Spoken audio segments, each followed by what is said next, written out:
I'm Alan Stokel. Well, the first thing with weather is accuracy.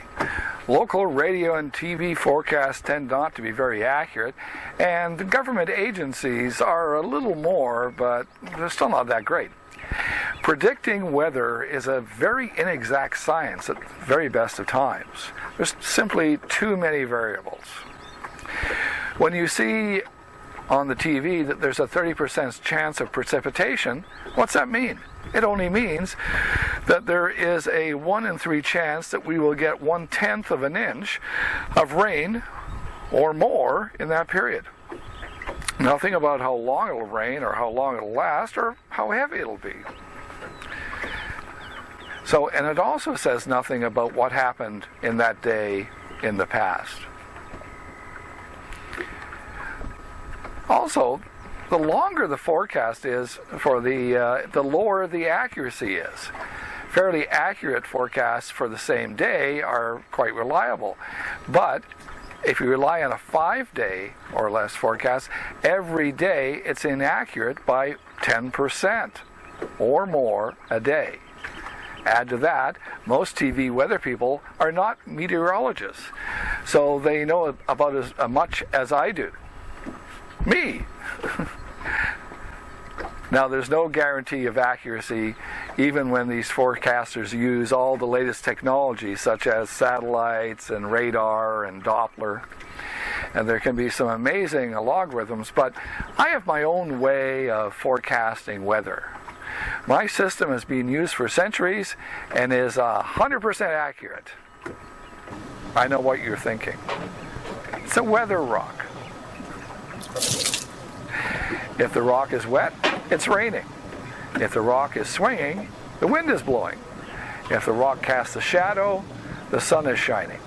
If the rock does not cast a shadow and is not wet, then the sky is just cloudy. If the rock is not visible, it must be foggy. By the way, I don't use a weather rock. My predictions come from a higher source, the sky. It's a great way of supplementing your best weather forecast. Now, you can do it too. I urge you to keep a weather log. Observe changes that you have observed during this weather log, and it's even better if you have a barometer. If you have a barometer, the stormy, rain, change, fair, very dry markings was added to barometers in the early 20th century to try to sell them as weather predictors. In fact, it is the change or tendency that helps predict the weather, not the barometer. Now, here are a few cloud formations you will see in the northern hemisphere. Fair weather cumulus. Normally, cumulus clouds produce little or no precipitation, but they can grow into the precipitation-bearing cumulus clouds. Stratus clouds predict poor weather coming.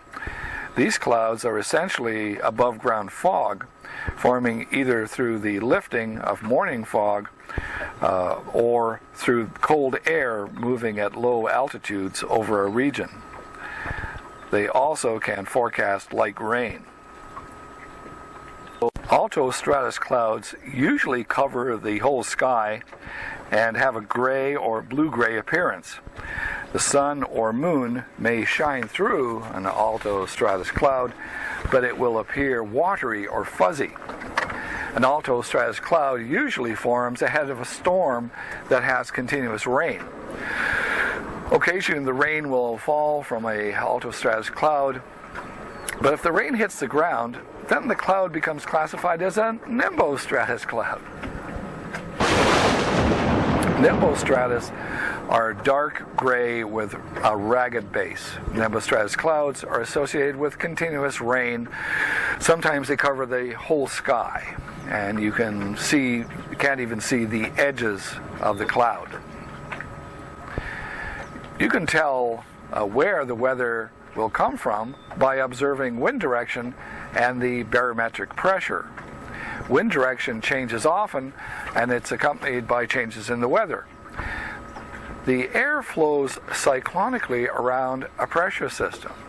If the wind changes direction in a cyclonic fashion, it often means low pressure or a front is influencing the area.